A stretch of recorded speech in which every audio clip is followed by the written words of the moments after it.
I pledge allegiance to the flag of the United States of America and to the republic for which it stands, one nation, under God, indivisible, with liberty and justice for all. Thank you. We just met in closed session. And pardon? Go back in. Yeah.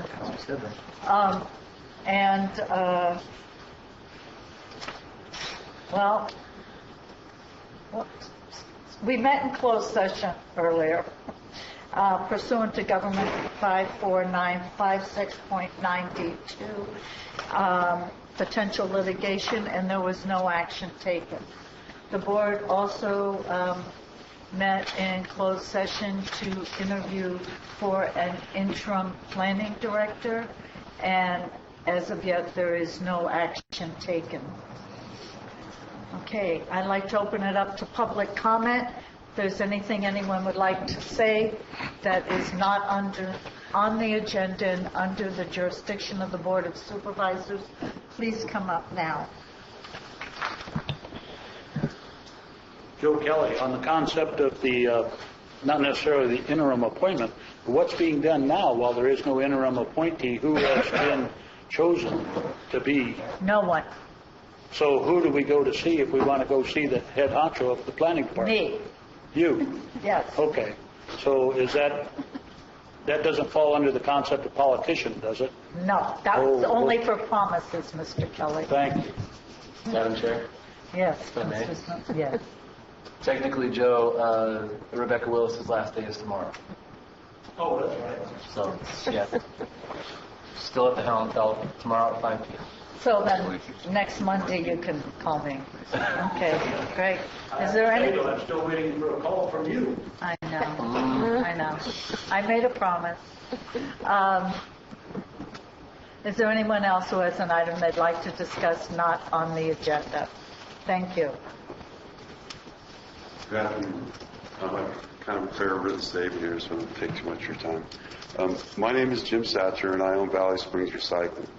We're a small local business whose goal is to operate a successful business, providing good local jobs, while at the same time assisting local agencies and general public with increasing the recycling for all recyclable materials.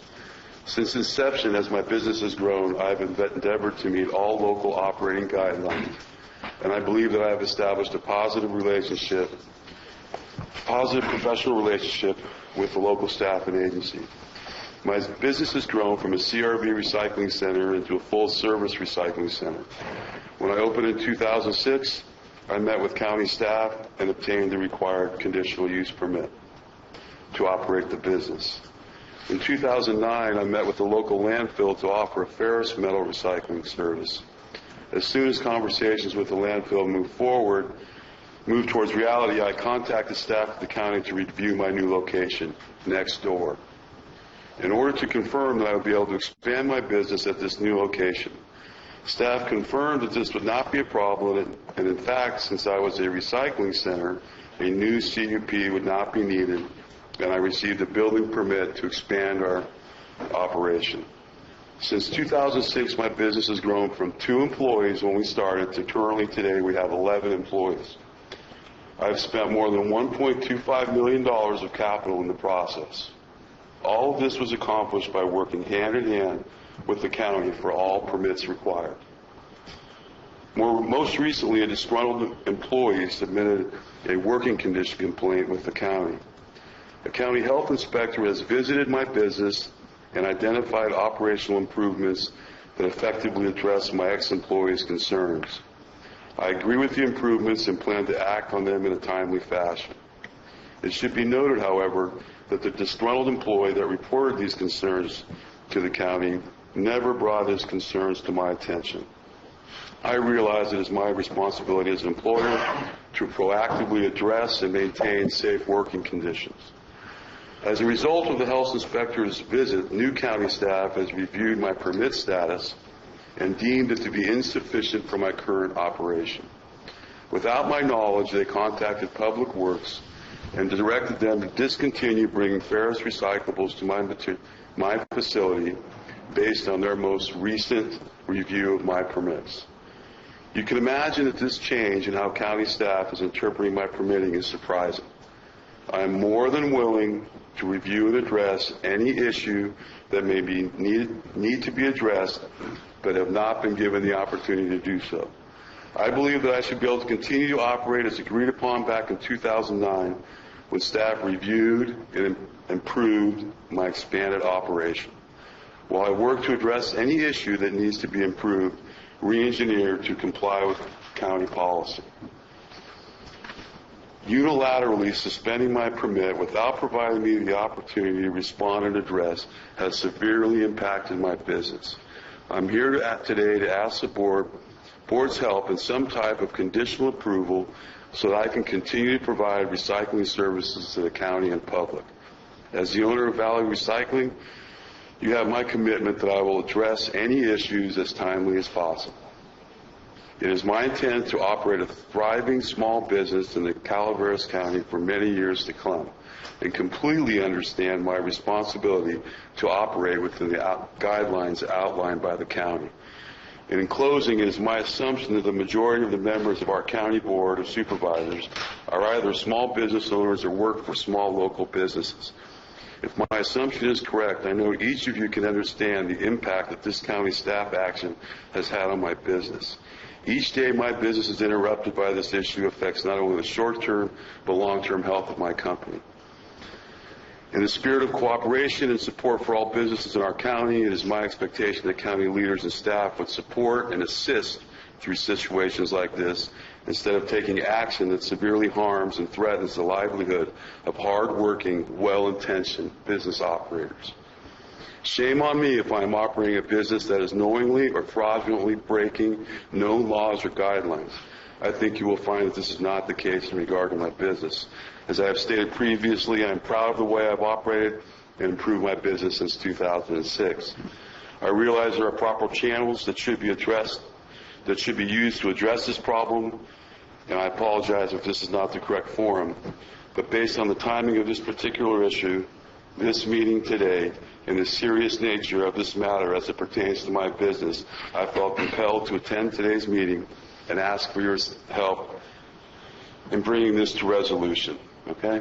Thanks. And I have a copy of this statement. Thank you. Mr. Stein, if you could give a copy to the clerk. And I am going to ask our Chief Administrative Officer, Lori Norton, since it seems to involve several departments, to please get hold of you and try and work through whatever these issues or concerns are. Yeah, Thank you. Is your phone number on that? I did not provide that on there. It's the office number is 209-772-9340, and then my cell is 810.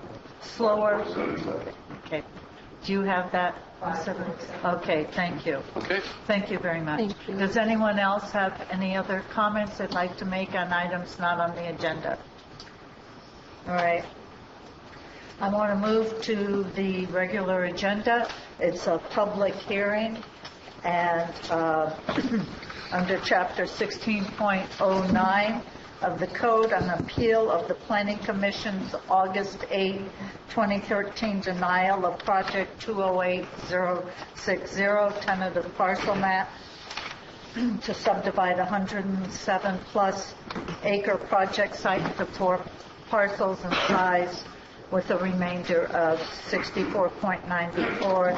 It's located within a RA10 HL height limitation due to the airport district. We have new appeal hearings, so I will explain for a moment how this will work. Staff will have a presentation. There will be then board questions or clarifications. There will be a presentation by the appellant, presentation by members of the public limited to 5 minutes for each person, a summation and rebuttal by the repellent, 15 minutes for each appellant, staff summation and rebuttal, and a sure rebuttal by members of the public again, a close of the public hearing, board discussion, and questions and possible action. Hang on. Yes. I'm going to make sure Diane's ready. Okay? Why? She don't have to be ready. Oh, yes, she does. She doesn't take minutes any longer. She doesn't take minutes any longer. Okay. Holy moly. Yeah, it's all, get out your little phone. Thank you. Yes, and could you please proceed? Thank you. Good afternoon, Madam Chairman, honorable members of the Board of Supervisors. We have an appeal of tentative parcel map 2008-060. The appeal was submitted by Sam Mosby of Crazy Horse Estates. On August 8th, the Planning Commission adopted a resolution denying this tentative parcel map by a 5-0 vote. The appellant filed an appeal on August 23rd. This appeal was timely. Under state law, the appeal must be heard within 30 days, hence the purpose of this special hearing. In the appeal, the appellant identifies essentially three reasons for his appeal, all of which are refuted in writing in the staff report for this project. The project is proposed as a proposed subdivision of a 107-acre site located on Pool Station Road into 4 10-acre parcels and a 65-acre remainder parcel. It's between San Andreas and Copperopolis on Pool Station Road. Within 30 days of submitting his application back in 2008, the appellant was notified, the applicant was notified that the proposal conflicts with the general plan. He was notified of level of service on Pool Station Road and that the project was incomplete. This is the location of the project. You can see from the inset map of the county.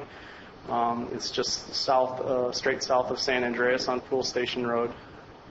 And if we zoom in, we can look at the zoning map, and you can see, you can barely see the runway in the upper right-hand corner of the image in front of you.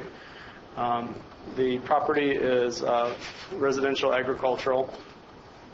It is essentially range land, ranching land around the property.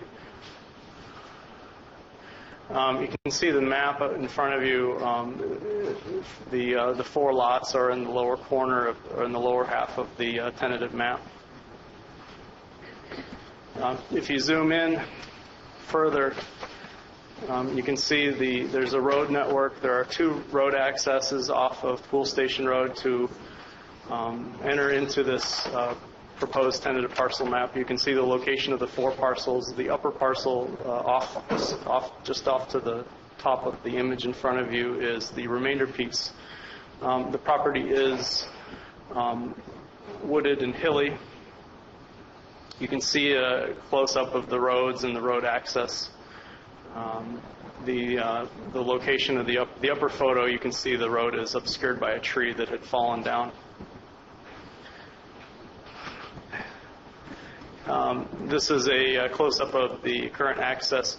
This main access road is also a shared easement with a neighboring property owner. You can see the condition of Pool Station Road.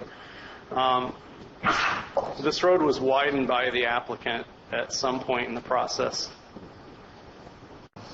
And the condition of the road going back down towards Pool Station Road. The property is fairly steep. This is where the road splits off to provide an easement for a neighboring property owner. Thank you. Yeah. As you can see, the property is wooded and steep. It's been used for grazing in the past. It's currently used for grazing. This is a view from the main road that exists in the site looking to the northeast. As we discussed about the condition of Pool Station Road, this is Pool Station Road in front of the project site. As you can see, we have no safety rails, minimal improvements to the road.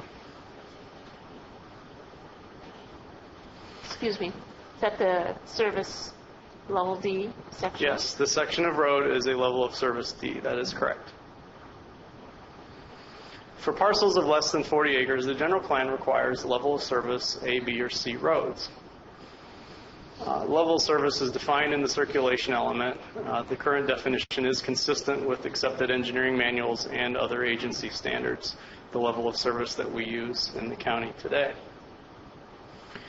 When you have a project on a roadway with a level of service of D, E, or F, the general plan provides you with three options. You can defer the project until the road is upgraded to a higher level of service. The applicant can construct the road improvements, or the applicant can form an improvement district with other property owners to work together to upgrade the road. Oops. The applicant does have the option of revising this map for two 40-acre parcels rather than 4 10-acre parcels. The applicant was not interested in modifying the project. In July this year, the applicant requested that the planning staff schedule the item for public hearing as is. We notified the applicant that the project would be brought forward with a recommendation of denial, as it does not comply with the general plan and the project is incomplete. No environmental assessment has ever been conducted on this project. The project was brought before the Planning Commission in August of 2013. The Planning Commission denied the project by a 5-0 vote with findings. The project is in direct conflict with the current general plan. There are a lot of questions as to how the general plan affects this project. And one of the questions that has been floated about with this project is why are the general plan road policies very difficult for small projects like this on a level of service D, E, or F. In 1982, a lawsuit was filed against the county for compliance with the general plan. It was the land use and circulation issues. In 1985, the county lost that lawsuit. It's a very well-known lawsuit. It is cited as case law. Anyone who studies planning in the state of California is familiar with this and another lawsuit that involves the county. The circulation and the land use elements at the time were insufficiently correlated, internally inconsistent, and they were contradictory. The general plan cannot call for unlimited population growth without providing how the transportation needs of increased population would be met. The court ordered the county to revise its general plan, hence the level of service policy that we are reviewing today. Can the board provide an exception or waiver to a road policy for a small project such as this? They cannot. This involved another lawsuit in 1984. The general plan is atop the hierarchy of local government law. It serves as the constitution for the county. The board cannot provide an exception or waiver to the general plan. As this project is in direct conflict with the general plan policy, it is in conflict with that general plan status, with that hierarchy at the top of local government law. This landmark court decision affects every agency statewide and has framed the role of general plans in government ever since. If the Board of Supervisors approves this tentative parcel map in spite of the court ruling, we would be set back 30 years. We would be back to an unlawful general plan. We would have made a decision that goes against general plan policy, our own policy. There has been a number of discussions by developers over the years if a new general plan update would fix onerous road policies such as this. In some cases, it may. This is one of the reasons why a general plan update is so important. If we reduce the population build-out, we reduce the road impact caused by that build-out. So depending on how we frame our land use map, it affects our circulation. So what you're saying is if we reduce density allowed, we could then we increase. could then reduce the road impact. That's correct. So you can't, or you increase your road. Or if you And increase then your you road, then you can increase your the development density. population. Okay. Correct. And the general plan update is a staff priority. This is a subject that we are reviewing in the planning department today and have been reviewing for some time. We are working on this actively.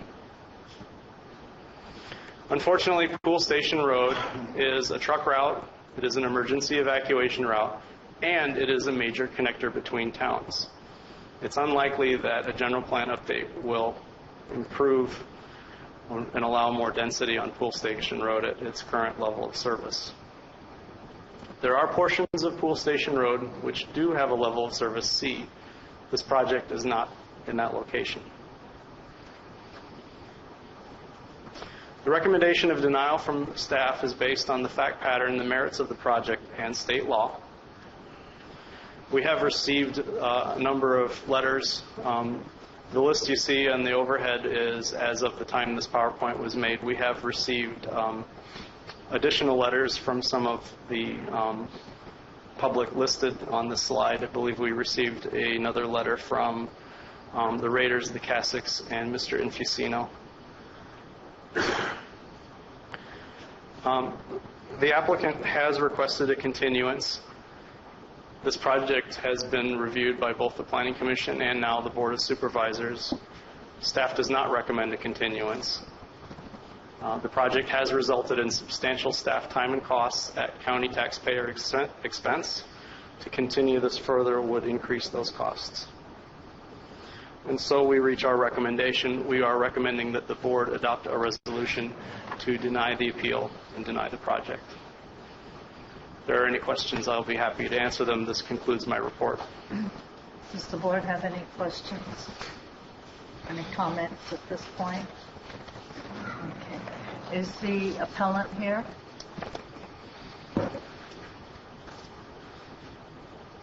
Yes. Thank you. I'm Sam Mosby's partner. I'm Steve Peterson. I got kind of thrown under the bus in coming up here because he was trying to get a postponement. So we're just basically trying to get what was promised us in the beginning. We're not trying to do anything special or anything. So, I was told that somebody was going to talk on our behalf. I don't know if she's here or not, but do you have a letter from the county committing to what you said you were No, promised? this was all stuff that was speculated before we even bought the property on what was going to be allowable, and 10-acre parcels, they'd probably let you have 4 and all this stuff before we even bought it. The county told you that, Mr. Peterson? Yeah, planning department. Okay, thank you. So that's why we bought the property to begin with. Otherwise, we would have never got involved in this. So everybody's heard all the rest of the story. So that's all. Well, you have 15 minutes. You can keep talking. That's all right. No, nothing? Okay.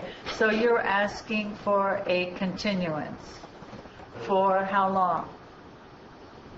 I don't know. A couple of weeks, I would imagine. Okay, thank you.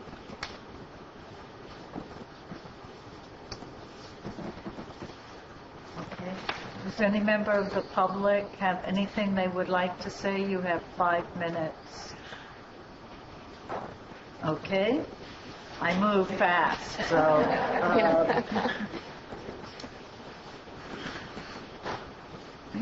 Mr. Kelly.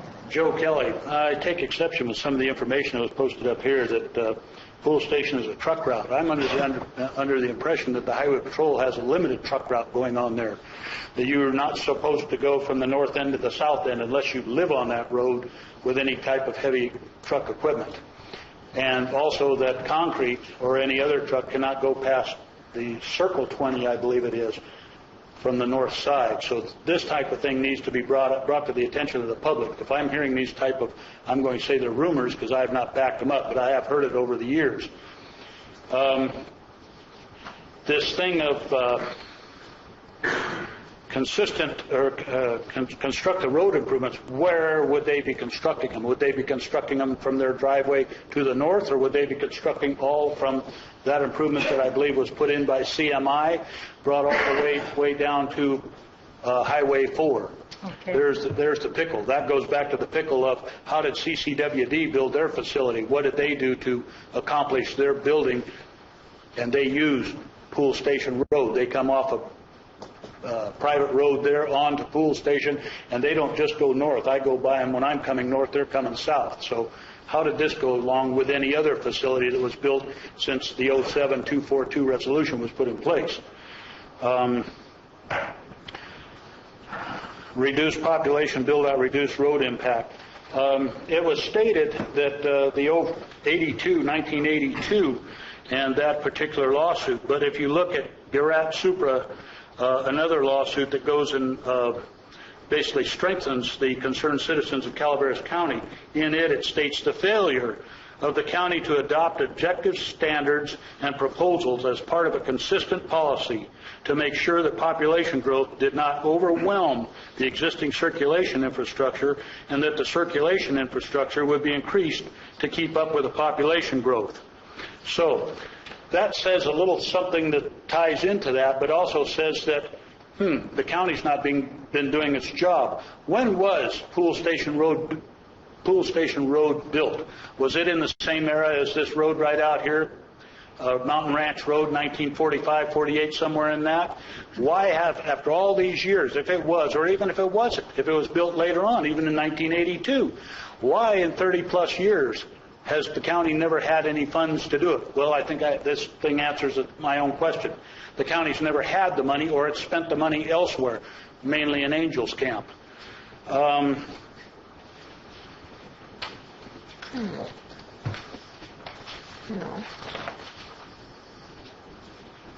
There's a discussion and some stuff that I've read. This is all what I'm coming from is a thing that was general plan updates and amendments, keeping consistency and CEQA considerations. It was written and provided to the League of Cities. Talks about frustrate. Mr. Kelly, I'm not clear what you're referring to. This document that I'm reading from my notes, what I researched this morning is what I found, and going back to general plan stuff and how it goes from one word and then to frustrate rather than a more negative concept. And something as the Corona Court noted, the general plan guidelines are advisory only. So this gets to be a little contentious as the fact that is it the Constitution of planning, or is it advisory only? This also goes to a Napa citizens case, which by an analogy, a city or county with a surplus of residential stock might create a problem by approving still more housing without attempting to simultaneously pursue efforts to increase commercial or industrial development. That's a key factor we need to see in here. You're going to be looking at people wanting to buy a piece of property, as these folks have, to build maybe their lifetime home on it and have their family members or whoever else, partners, live on that piece. They're going to be restricted from doing that, yet they put in a lot of money into it because the county has failed to do its job. Rather than I see it, now that I look back and see 07242, I look at that as an obstructionist method of putting this county into a continuum of moratorium from 07 to whenever, because I don't believe this county will ever have money to be able to fund that on their own. I think someone else will get up and talk about the benefit basin. I'll leave that to them. So what I'm very much concerned, something else I saw was in the appeal process, on the your agenda appeal process, on the appeal, see page 5 says appeal, and there is no ordinance. I believe that was made by the applicant. And in actuality, there is an ordinance. And it's the Title 12-02010 title. This chapter shall be known and may be cited as the road ordinance. There we go again. There is a road ordinance. This document is out of date. This document, back when Mr. McSorley was the head of Public Works. I sat through a long period of time driving up here to come to these meetings on a road ordinance because I wanted to know what my property in Mountain Ranch I'd be able to do with. Well, we all went through it, and I met a whole lot of different people from the communities there attending this thing. We all attended. It came to a point of, okay, now we've put all our information in. McSorley took it and put it all together. It never came back to the committee for final review, approval to be passed on to the board. Okay, so there's Mr. another. Kelly, I'm trying to get back on focus on this project. So you're saying that Title 120210 is what? I'm saying that it is a road ordinance, and it has certain specifics in it that would probably deal with this. Okay. But what I'm saying is this county is obsolete in almost everything. We see it in our general plan. We see it in almost everything. Okay. Thank you. My time up? Now I'll give you one more minute. No, if it's up, I'll walk away. You can walk away. Thank you. You're welcome.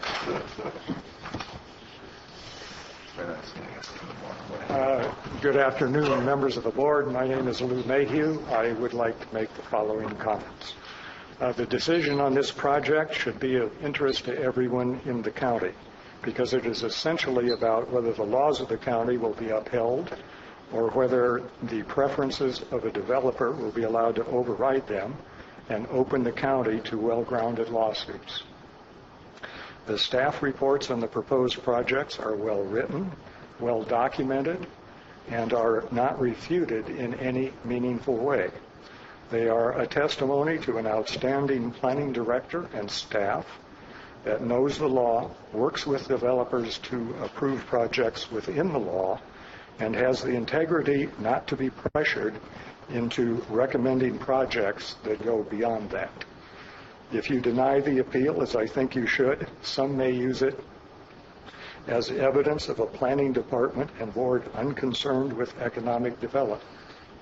However, a recent county report showing substantial number of projects approved in the last years proves that to be quite untrue. In sum, I urge you to deny the appeal and the project in its entirety. In doing so, you will be upholding our laws and the integrity of the planning process, which contributes to the peace, public safety, and well-being of our county. Good land use decisions are the best investment in our future. I'd like to add a comment about I looked for and I found no evidence that the developer actually spoke with, received any kind of assurances regarding what he could expect. And lacking that, I just don't think that can take you very far. So thank you very much. Thank you, Mr. Mayhew.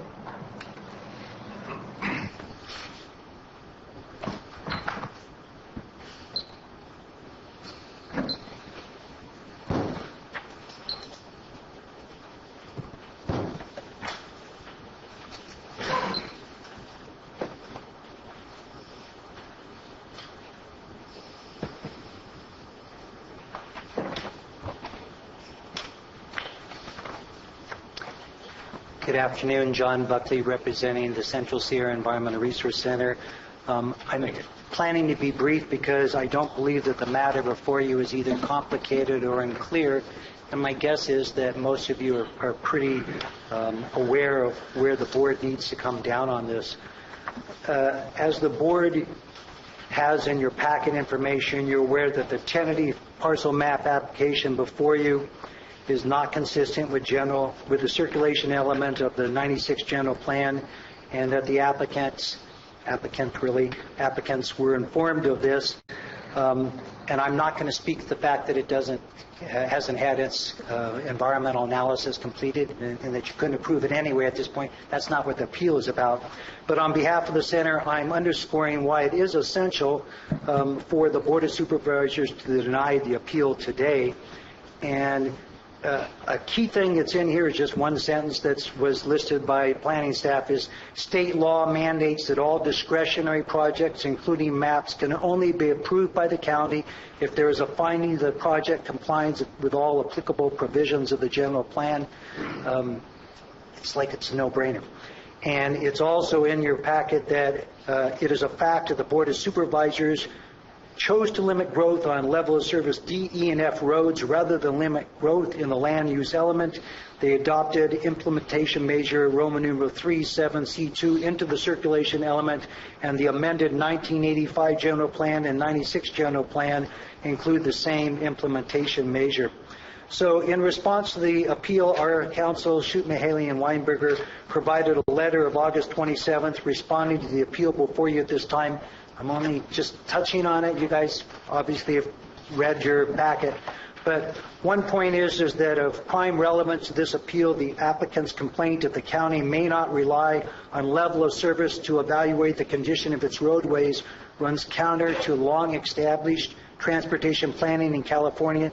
The level of service methodology relied on by the county is the standard approach to evaluating road capacity and is used not only for highways, but 2-lane roads, which is pertinent here, 4-lane roads in intersections. Moreover, the Calaveras County General Plan adopts level of service as the standard it uses to determine road capacity, including the capacity of Pool Station Road. As such, LOS is not merely a guideline, but a binding standard that must be adhered to by the county. General plan standards cannot be applied to some applicants and not applied to other applicants at the whim of county decision makers or at the good intentions of trying to be sensitive to people who truly have reasons that it would be beneficial for them if you change the rules. The county doesn't have that option. I spent a long time sitting in my truck today before coming in here thinking about what to talk about in relationship to one of the topics that was raised in the appeal by the applicant. And instead of getting into detail and sounding like making threats and all this other stuff, all I'm going to say is this. Please listen to your county council in terms of legal advice that you're given when it's very clear that they have the information and they understand the interests of this board and county constituents. That's all I'm going to say on that matter. The other is that the applicant has suggested that the project would provide economic benefits to the county, and of course anything can provide economic benefits, given the current state, it's always beneficial. But I've shared this before the commission and before the board. Depending on how you count them or which ones are viable and which ones aren't, there are between 17,000 and 23,000 vacant parcels that could be built on at this time in the county. Given even the lowest number, 17,000, if you have 17,000 vacant parcels and 4 more are created, to suggest that that will make some difference economic for the county is beyond debating. It's totally illogical. And in closing, on top of the other implications, all I want to do is reaffirm that your county planning staff, the full staff, over recent years has not only exhibited professionalism, but has raised the bar in terms of efficiency. And our center has taken notice. We've provided comments, and at times before the board and before the Planning Commission, recognition that there is an even higher level than was made before. And I do urge that you guys trust your staff. When there is an area of expertise relating to something like level of service and general plan compliance, that you not only trust your county council, but you also trust your planning staff and give them the support they need to continue moving forward so that we can get things progressing for development as well as for the resources that may be affected. Thank you, and I urge you to deny the appeal. Thank you, Mr. Buckley.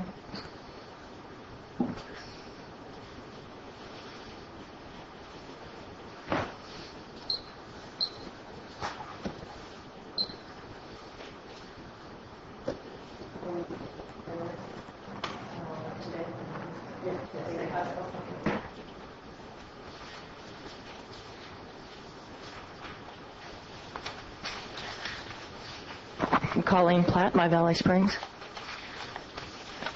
My Valley Springs agrees with the Planning Department staff report and the comments submitted by Tom Manfusino on behalf of the Calaveras Planning Coalition. The decision before you today has legal, economic, and public safety impacts. The county should not put itself in legal jeopardy by approving or continuing a project that is inconsistent with the current county general plan and likely to be inconsistent with the future general plan update. The cost of community services to a residential subdivision located 6 miles out on Pool Station Road would exceed the revenue generated if this project was approved. It costs the county and its taxpayers money to provide animal services, fire protection, code enforcement, road maintenance, and law enforcement services. Building 2 to 3 houses may provide a few temporary construction jobs, but in the long term this project would be a net drain to the county's bottom line. Public safety is the biggest issue for us here. It's very important in this project. There's been 2 recent fatal accidents on Pool Station Road. If the county decides it wants to develop property on the inadequate and unsafe portions of Pool Station Road, it needs to solve the problems first. The county could create a road benefit basin with property owners on the road to fund the improvements needed if that's the direction it decides to go. My Valley Springs has always been concerned about growth and development on unsafe and inadequate roads. Back in 2006, we contacted Public Works, and we learned about level of service standards. We obtained a list of county roads and their service levels. That list is 20 pages long and contains 945 entries, including Pool Station Road. The segment of Pool Station where this project is located is clearly marked Service Level D and has been classified as such since at least 1993. This morning, I went through this document and I counted all of the county road segments listed that are shown with level of service D, E, F, or called inadequate. Of the 945 entries, 304 of them have these poor levels of service. County code establishes minimum road standards as a condition for development. A road must have an acceptable level of service before it can be before development can happen. If the county were to consider changing their policy and standards to allow development on inadequate roads, public safety throughout Calaveras County would be at risk. We encourage the board to uphold the Planning Commission's denial of this development on an inadequate county road. Let the Planning Department get back to work on the general plan update. Thank you. Ms. Platt.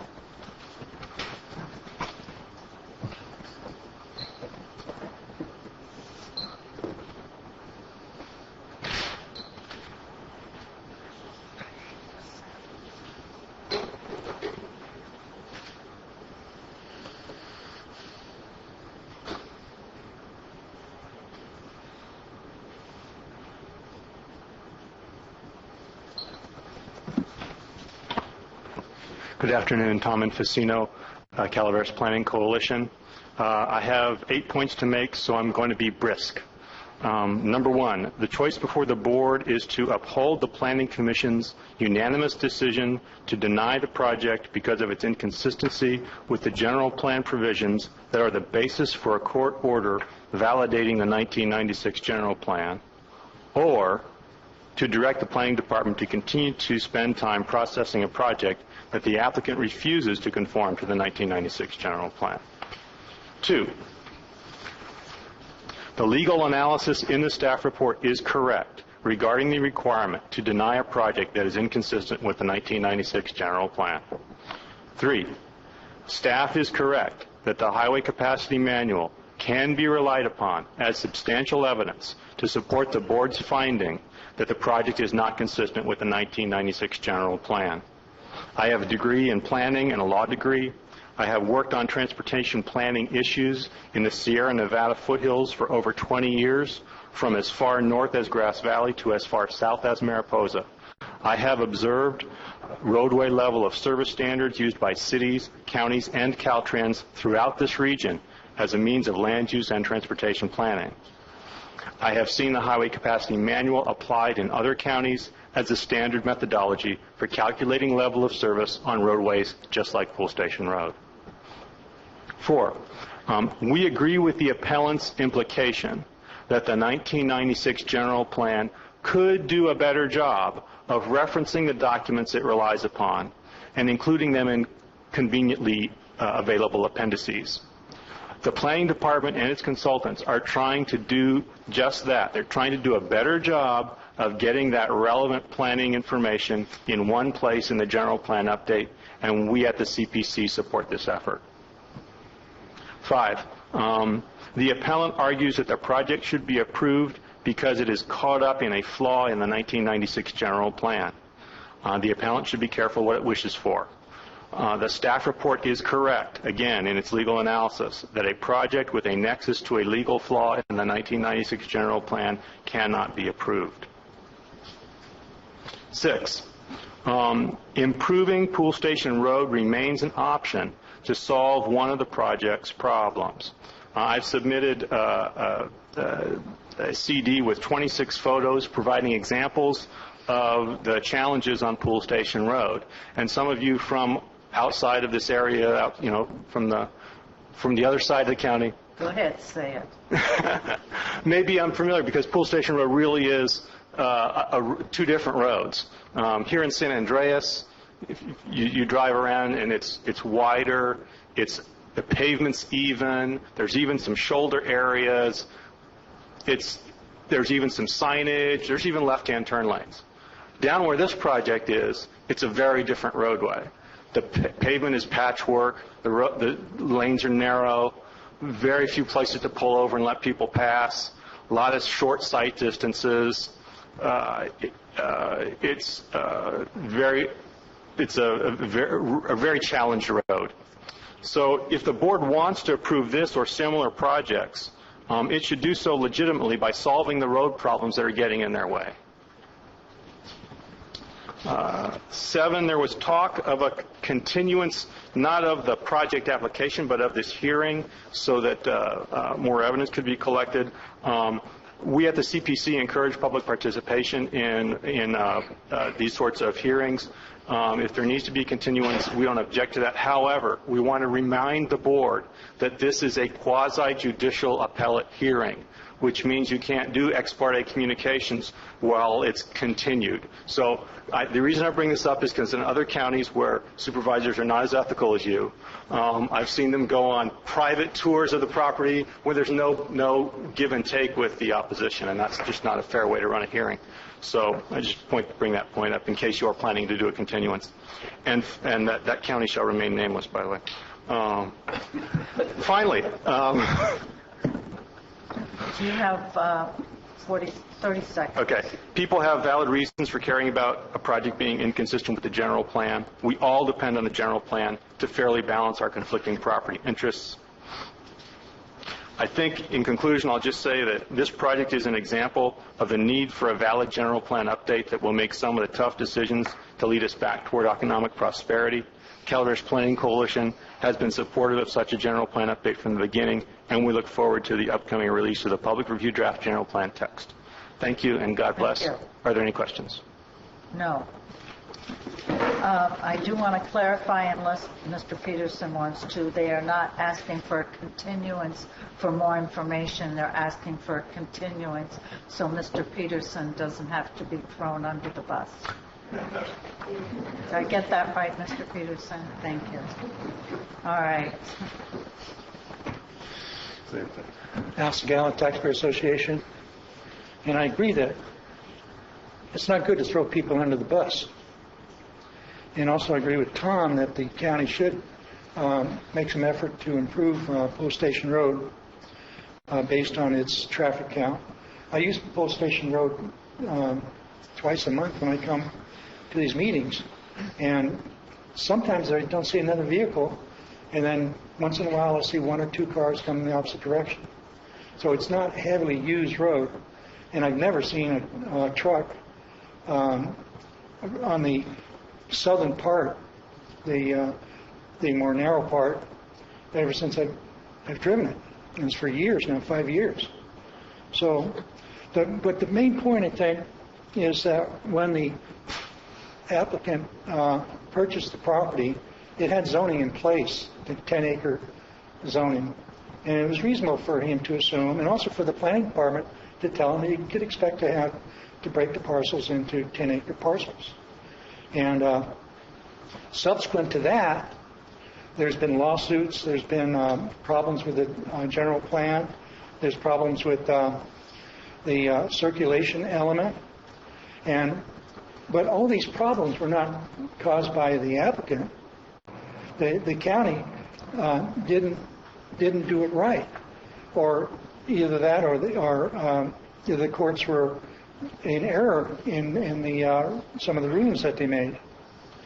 But in any case, it's a very small project. It won't significantly affect the Pool Station Road.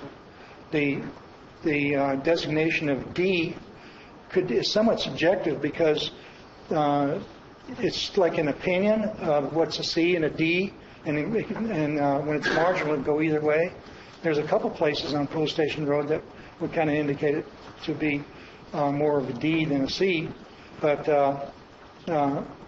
so we recommend that you respect his request for continuance, and then hopefully that in the interim there would be more information you could receive that would indicate that the best ruling for you to make would be in the interest of the property owner, and that and his project be approved. But he's not asking for that at this time. So we recommend that you honor his request. Thank you. Thank you, Mr. Segala. Does anyone else have anything they'd like to address?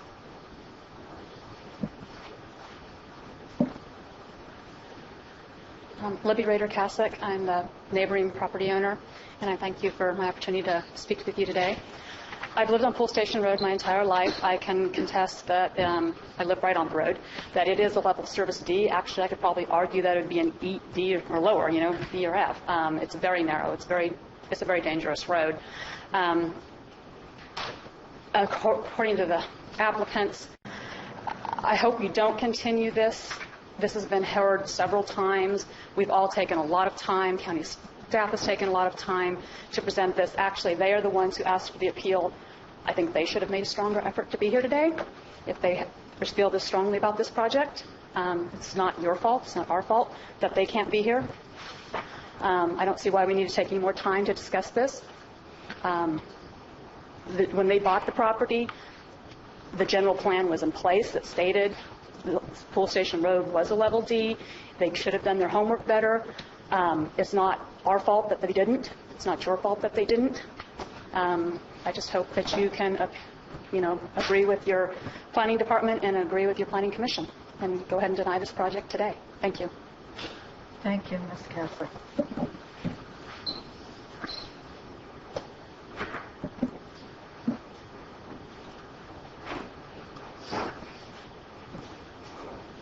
I'm Leroy Rader. I adjoin the property on the west side,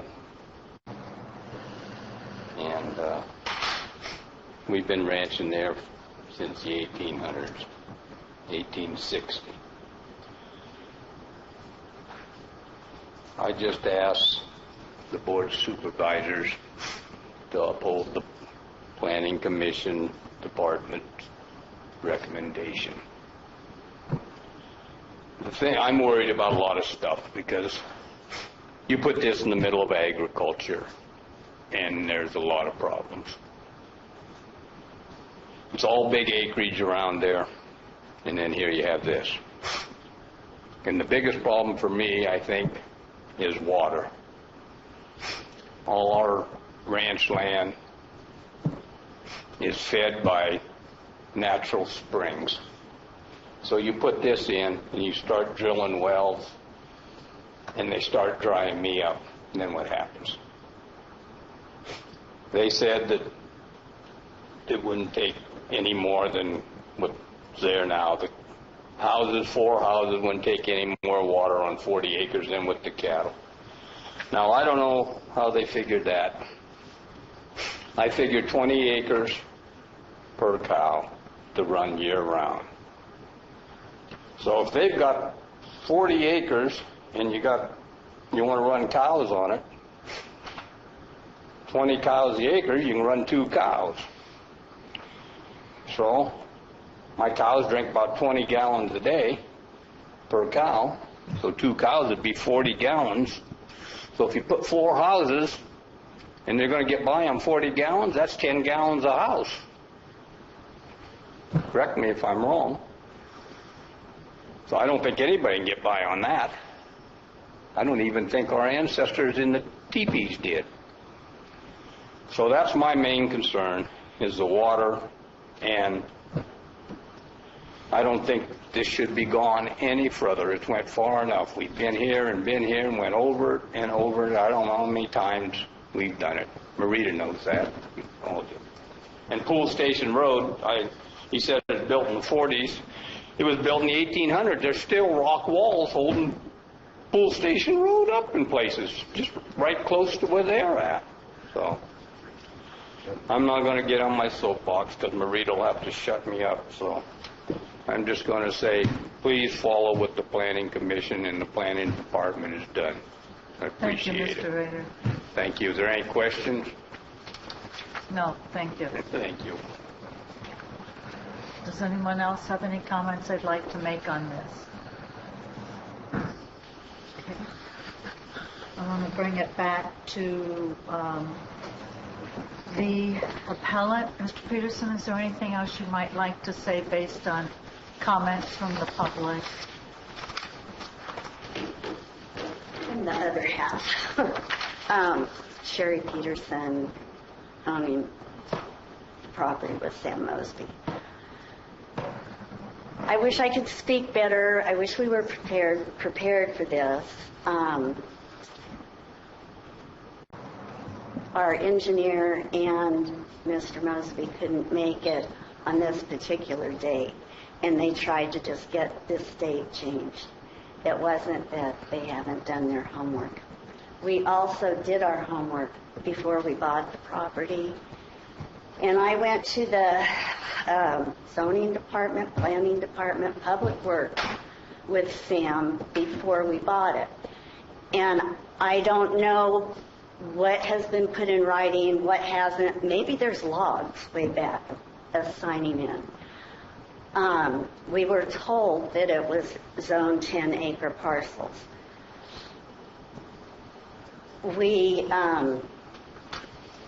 Our intention wasn't to build 10 homes on this 100 acres. We were hoping to make this our lifelong home, and maybe Sam's getting a lot, we're getting a lot, and maybe we can sell 2 more to help pay for our property. We put everything we had. We're not big developers. To be able to move up here, and we thought we were doing our homework. If there are 17,000 minimum empty lots that someone was talking about in Calaveras County, this was the one lot we tried to buy, and I can't imagine any other people wanting to buy into Calaveras County having to go through what we've gone through. Not only with papers we got 2 months after the purchase. I mean, it just goes on and on. We've tried so hard to work things out with neighbors. We do have wells. We have cows there right now, trying to keep our own cows on our property. And anyway. That's all I want to say. We did do our homework. We have been trying. Thank you, Mrs. Peterson. Appreciate it.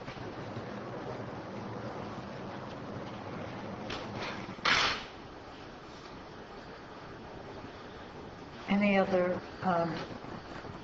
No, sorry, you did fine. You still have more time. You're done. Wait a moment. Okay, thanks. Staff, do you have anything you'd like to add? Mr. Kelly had some questions. Some of them were germane, some were not. Would you like to answer some of those questions Mr. Kelly had? Tom Garcia, Director of Public Works. Regarding the developments on Pool Station Road and CCWD site, the new offices, those were built on a level service C segment of Pool Station Road, which connects to Highway 49. So they were in the area that's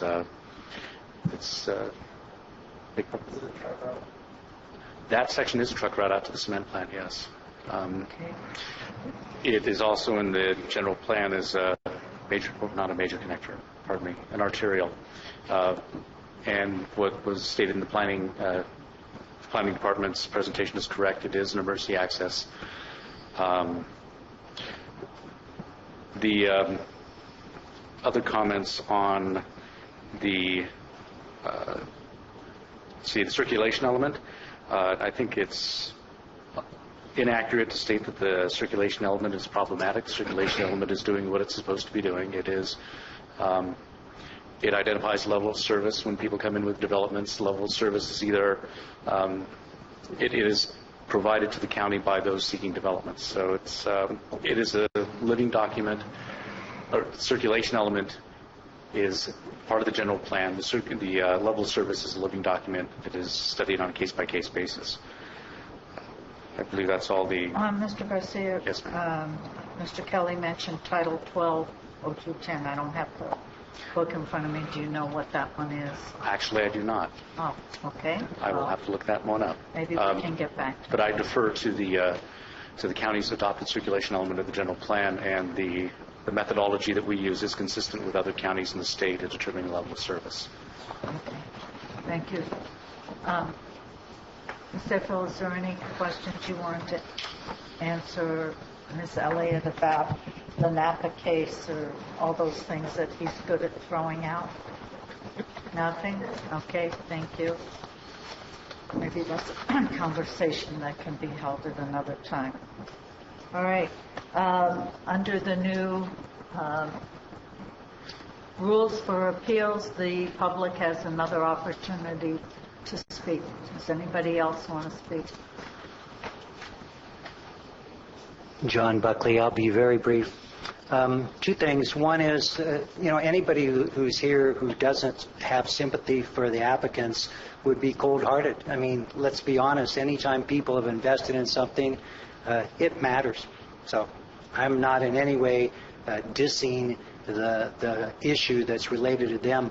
However, over 20-some years of being in the county here, I've had so many different times sitting and hearing everyone from Trinitas to other folks talk about what someone told them with the county. Well, we don't have it in writing, we don't have any document, but this is what they told us. And I'm not saying they didn't, but we have no way of knowing. Recollections don't provide a legal basis for action. And the challenge, especially, even when you guys had multiple people telling you, even when the applicants had multiple people talking to them, it's maybe hard to know which person told what or whatever. So we have a challenge as to where's the history of this.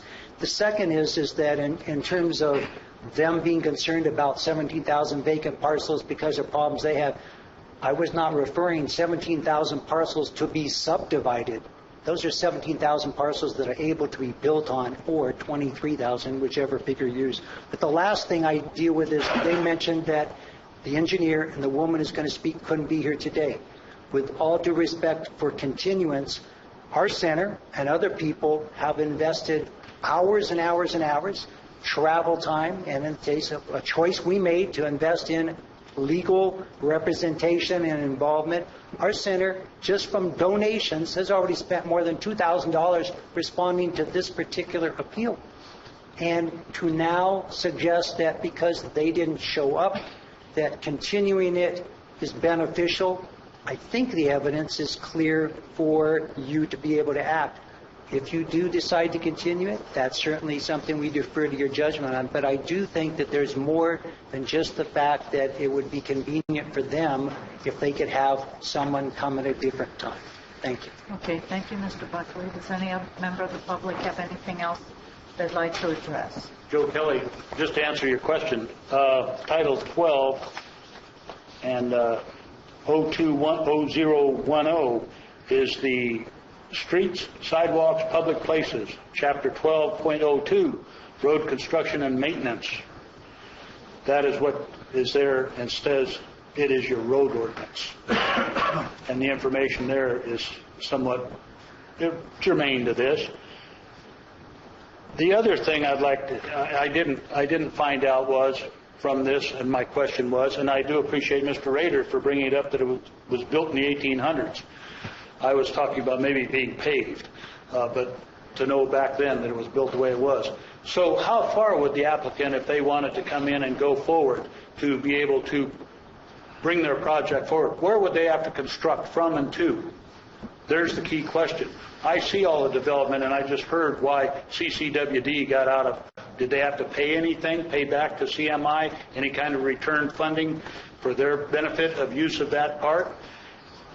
That may not be germane, but it is, in a sense, it is, because that road was developed by another individual that had to be able to get their permit, had to do that job. So what would these folks be required to do? If somebody could answer that, because I haven't read anything on it. Thank you. Miss, was the applicant told from where to where on full station that they would have to improve the level of service D? Yes? Yes, they were. Thank you. Thank you. Al Scala, Taxpayer Association. I think probably the most important thing here is the zoning of the property. The county zoned that property. The county zoned the property before the applicant bought the property. And so the county does have some problems in its general plan, in its circulation element. And I think the court case that was referred to was that the element needed to be set aside because it was inconsistent. Oh. This was not.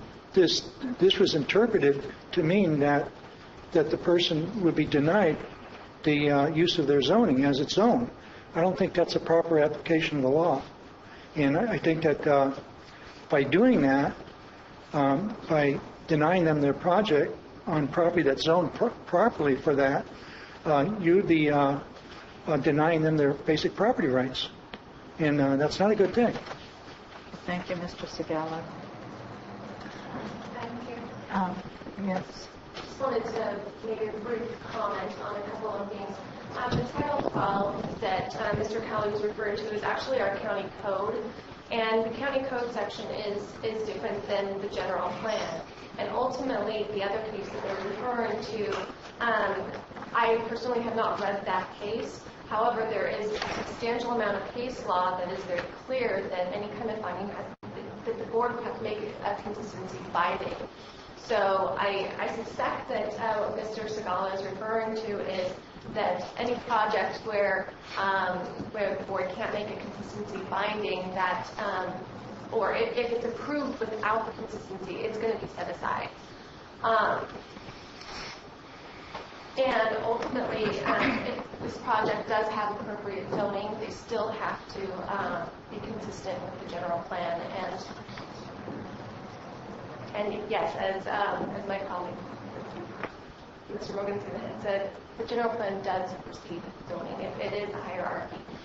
So ultimately, the board does have to find consistency with the general plan.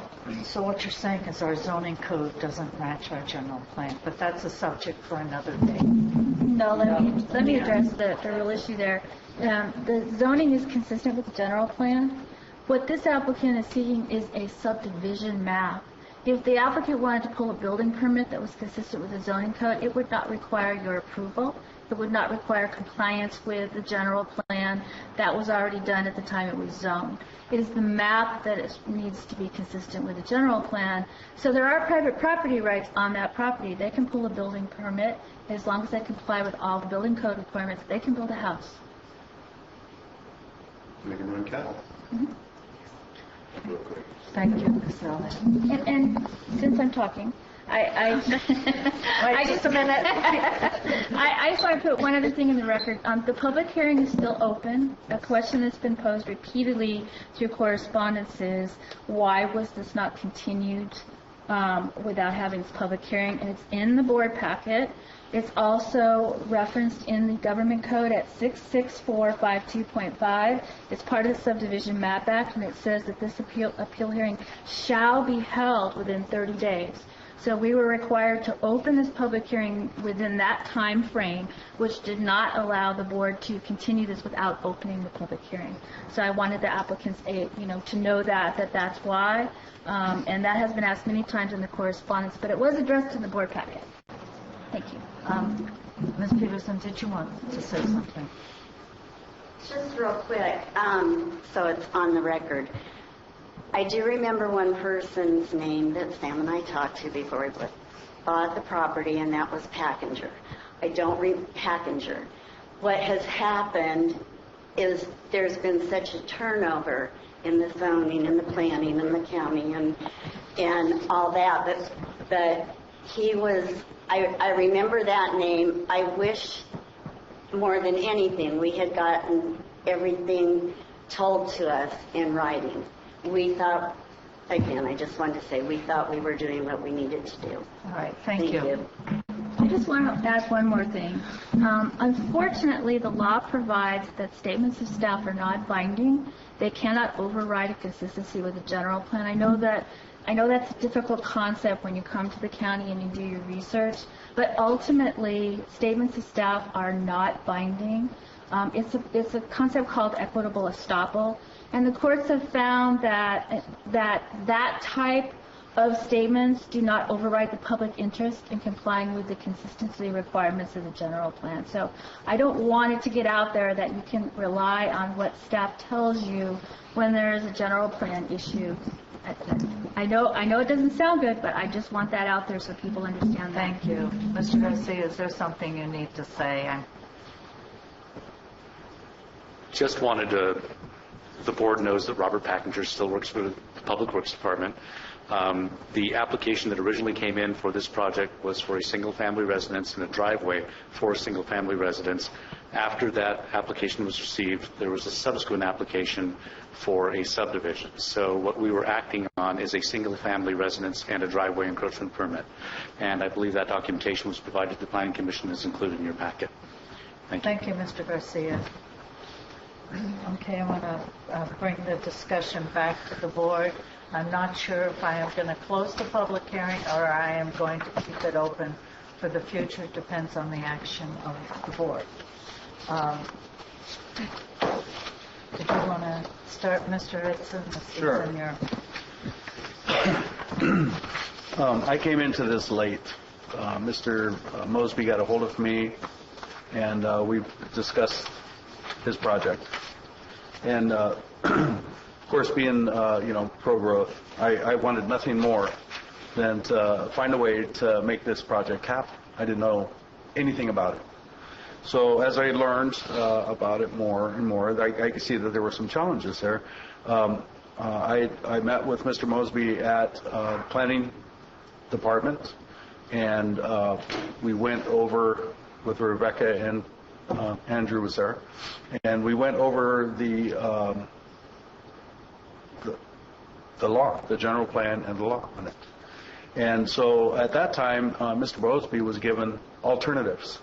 One of the things that he was told is that he can make improvements on the road, and then he can go ahead, once the improvements were done, then he can go ahead and do his parcels. The other option was to do 240 acres and a remainder. And so he wasn't happy, when we walked out of that meeting, and I was just learning about this, and so as we were leaving, I asked him if he would consider that, and he says, I'll have to talk to my partner about it. So he called me later, and we talked, and I said, well, what do you think? He says, what do I got to lose? He says, I'll just bring it forward and to this appeal. And I said, okay. And that's pretty much what I know about it. I asked him to consider, the thing is the Pull Station Road, I don't care what anybody says, is not a good road. I don't think anybody can disagree with that, except, up to the cement plant from here. It's a pretty darn good road. And maybe in front of Libby's house, it's a really fast road. But, so it's an issue no matter which way you look at it. And everybody knows that. The general plan says what it says. You can't do anything about that. We can't get around that. So, I would like, I know this board and I, or some of the board members and I have been challenging little bits and pieces of it to try to make things better. But in my mind, the thing to do would be to go ahead and go for the 240s and a remainder. The road could get improved, and then you have more options, at that point. So it's just, some people are, I guess, are just, want to go full bore right now. And unfortunately, in the past 4 years, nobody's really been in a hurry with this because there hasn't been anything going on anyhow. And so right now, I'm sure the planning department is getting pummeled with all these requests because things are starting to move and everybody wants to move now.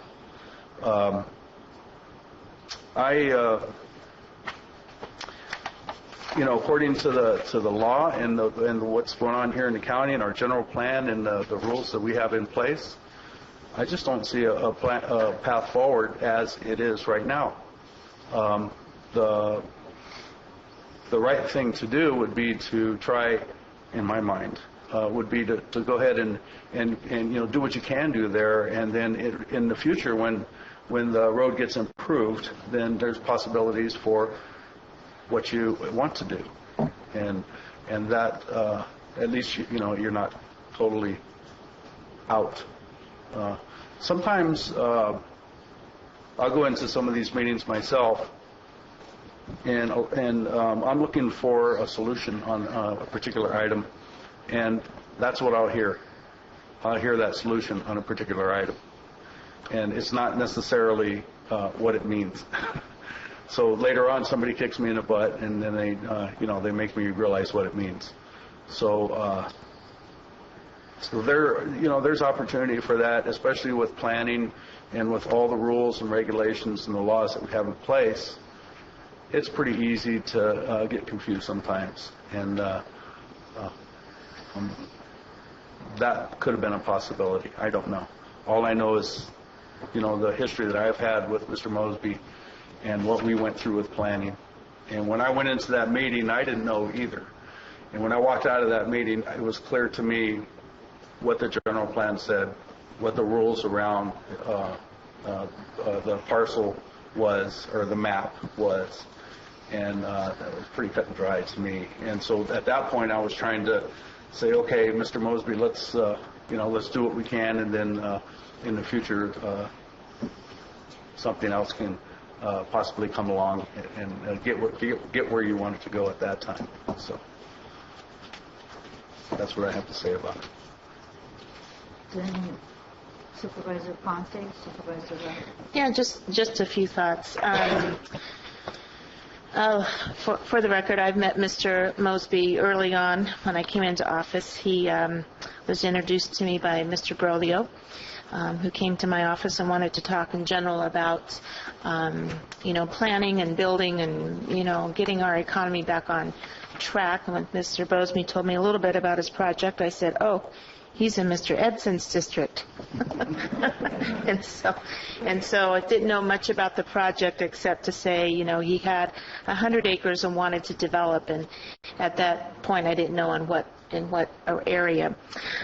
So in looking at this, I feel the applicant's pain, kind of being very awkward position today, because I'm looking for an applicant to come forward and really express their reasons why they would like us to consider this particular appeal. But I can't do that because I'm not hearing the other side of the applicant.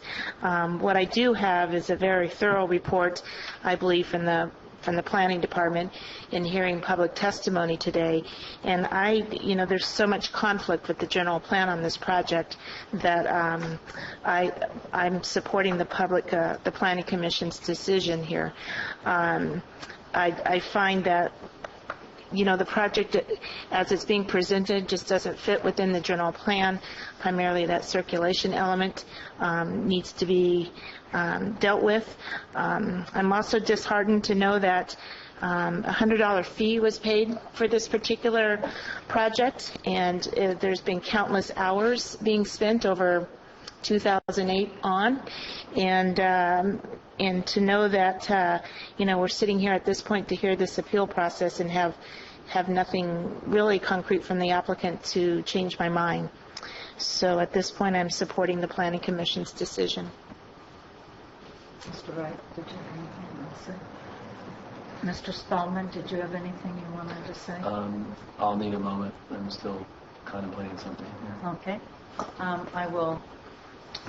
Normally, I'm very much in support of extensions or continuances out of respect for applicants or whomever that requests one.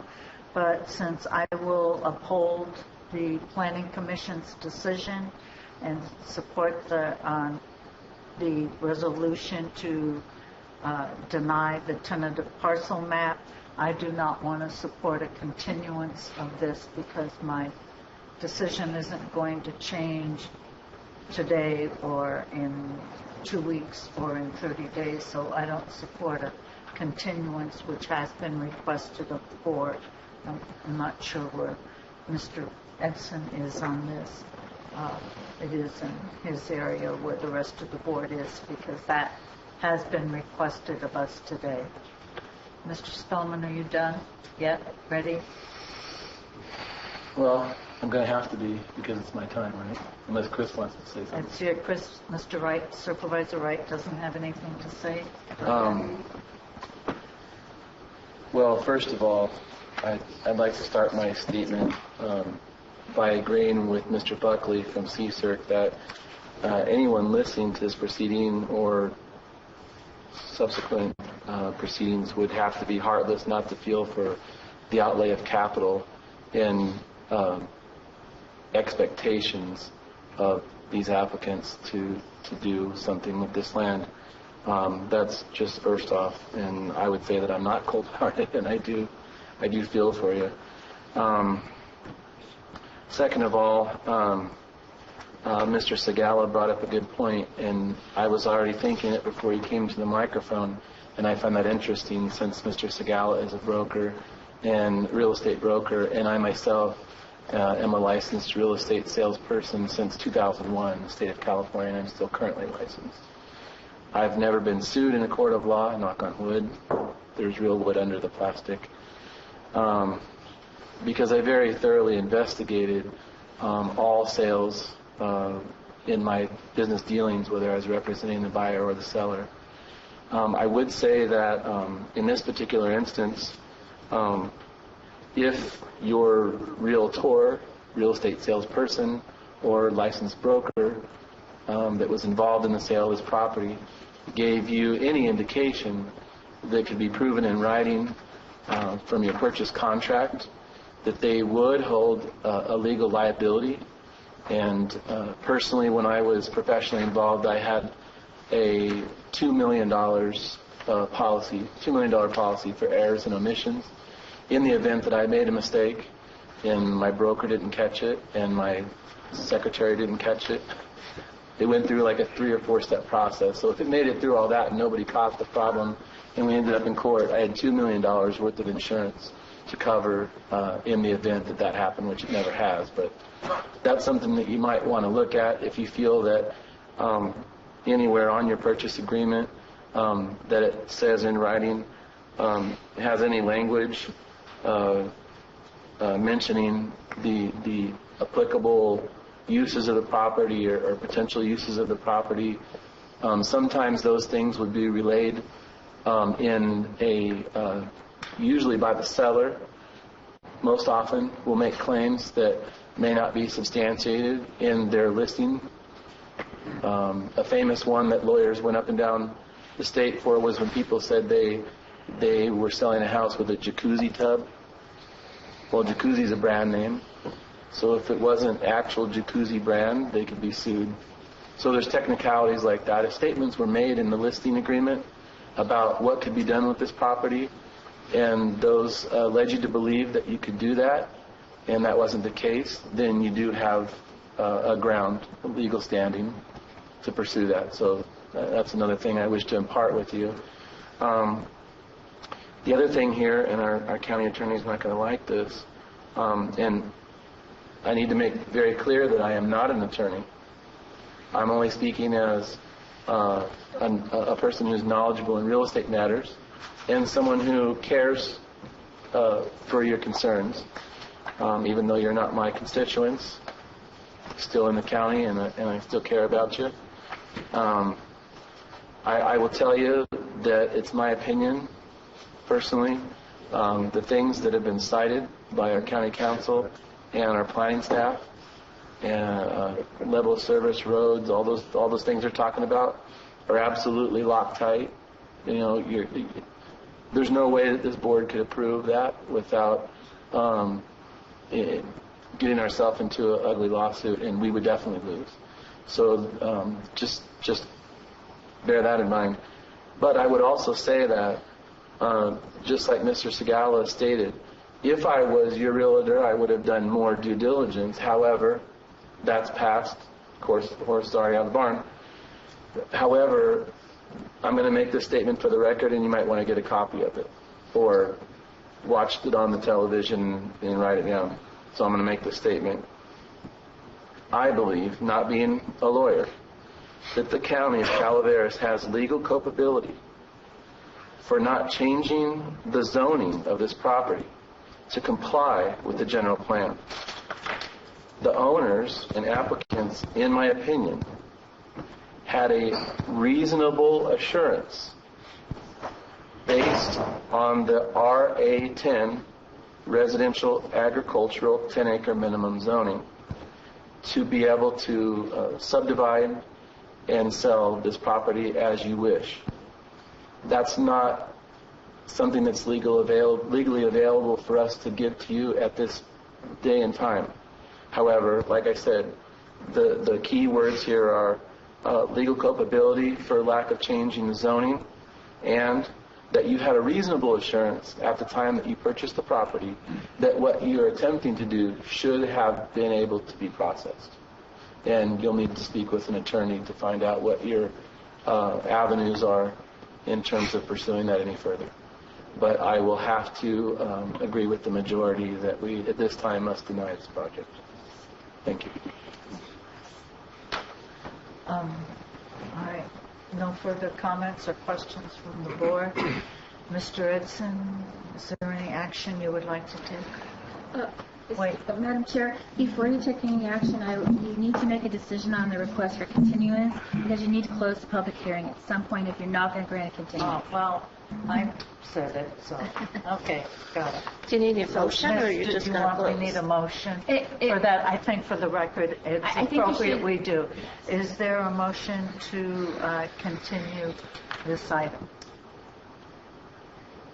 Dies for lack of a motion. I'm going to be closing the public hearing and bringing it back to the board for action. I believe we've had discussion.